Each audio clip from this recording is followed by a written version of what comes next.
नमस्कार, मैं निशा शर्मा न्यूज 21 के स्पेशल सेगमेंट बयानवीर में आप सभी का स्वागत करती हूँ। और आज की राजनीति सिर्फ नारों तक सीमित नहीं है, बल्कि बयानों के तीखे बाणों से लड़ी जा रही है। जम्मू की सड़कों से लेकर दिल्ली की संसद तक आज 3 ऐसे बयान आए हैं जिन्होंने सियासी पारे को बढ़ा दिया। चलिए शुरू करते हैं आज की खास सेगमेंट बयानवीर को। तो पहले बयान की ओर रुख करेंगे, जहां पर डॉक्टर फारूक अब्दुल्ला ने हमले के बाद बयान दिया। उन्होंने कहा कि मैं कार्यक्रम से बाहर निकल रहा था, तभी पटाखे जैसी आवाज आई। मुझे कार में बिठाया गया। बाद में पता चला कि एक आदमी पिस्तौल के साथ था जिसने 2 गोलियां चलाई।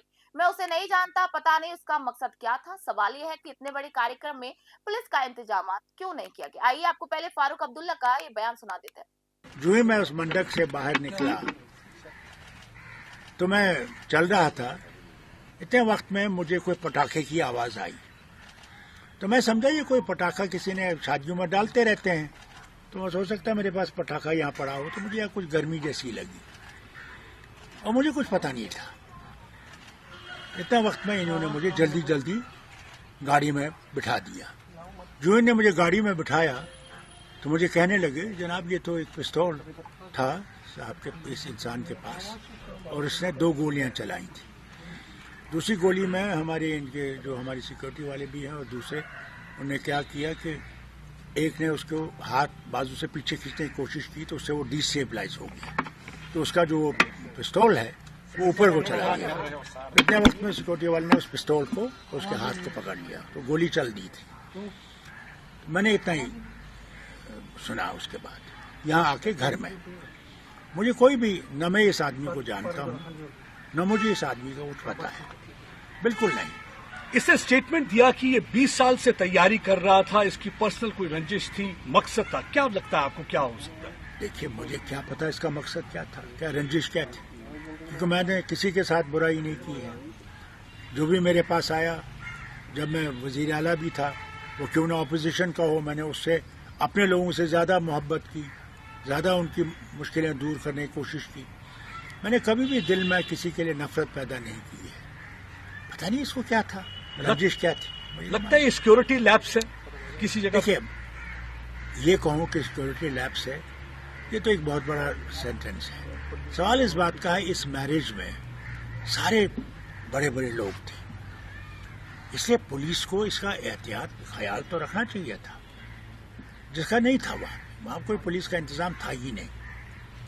ये तो अल्लाह का शुक्र है कि मेरी सिक्योरिटी मेरे साथ थी, और फिर हमारे जो मिनिस्टर साहब थे उनकी थोड़ी सी सिक्योरिटी थी साथ, और हमारी ये MLAs वगैरह थे जिन्होंने उस वक्त हिम्मत की, और मैं बच गया। तो यहाँ पर फारूक अब्दुल्ला का ये बयान सीधे तौर पर सुरक्षा व्यवस्था की धज्जियां उड़ा रहा है। एक पूर्व मुख्यमंत्री और Z+ सुरक्षा प्राप्त नेता की नाक के नीचे गोली चल जाना महज हादसा नहीं, एक ब्लेंडर है।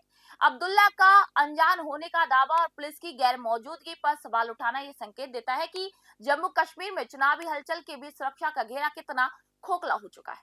चलिए अब दूसरे बयान की रुख करेंगे, जहां पर राजस्थान कांग्रेस अध्यक्ष डोटासरा ने एक बड़ा बयान दिया। उन्होंने कहा है कि हम मौन जुलूस निकाल रहे हैं। संदेश साफ है, ये देश 144 करोड़ देशवासियों का है, किसी तानाशाह या भाजपा का नहीं। जो सत्ता के अहंकार में बैठे हैं उन्हें ये समझना होगा। आइए आपको पहले डोटासरा का ये बयान सुनवा देते हैं। मौन जुलूस हम निकाल रहे हैं, एक संदेश देना चाहते हैं कि देश देशवासियों का है, न कि भारतीय जनता पार्टी और जो तानाशाह देश में सरकार में बैठे उनका देश, अकेलों का देश नहीं है।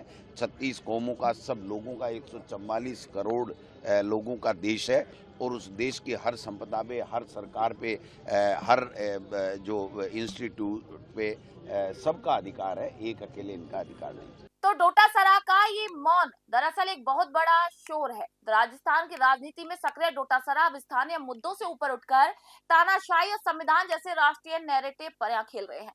उनका ये बयान कार्यकर्ताओं में जोश भरने और भाजपा को लोकतंत्र विरोधी दिखाने की एक सोची समझी रणनीति का भी हिस्सा है।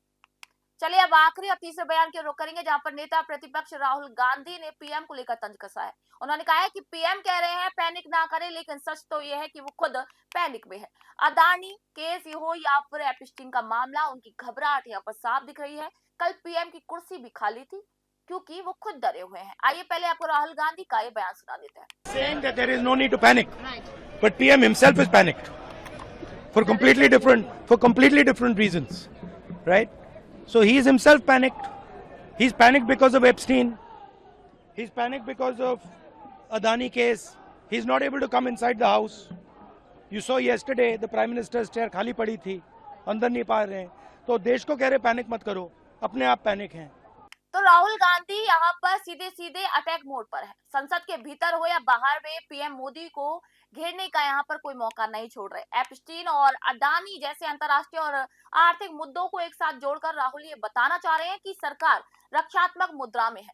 पीएम की खाली कुर्सी का जिक्र करना प्रतीकात्मक रूप से यहाँ पर ये दिखाने की कोशिश की जा रही है कि नेतृत्व अब पहले से ज्यादा मजबूत नहीं दिख रहा है। तो ये थे आज के 3 बड़े बयान भी। एक तरफ जान का खतरा, सुरक्षा पर सवाल, दूसरी तरफ सड़कों पर मौन प्रदर्शन और तीसरी तरफ संसद में तीखे प्रहार। राजनीति में शब्द ही हथियार होते हैं और आज इन हथियारों ने खूब ही सुर्खियां यहाँ पर बटोरी हैं। तो आज के बयानवीर में फिलहाल इतना ही। नई अपडेट, नई जानकारी और नए नए बयानवीरों के लिए देखते रहिए हमारा स्पेशल सेगमेंट बयानवीर। फिलहाल मैं निशा शर्मा आप सभी से इजाजत चाहती हूँ।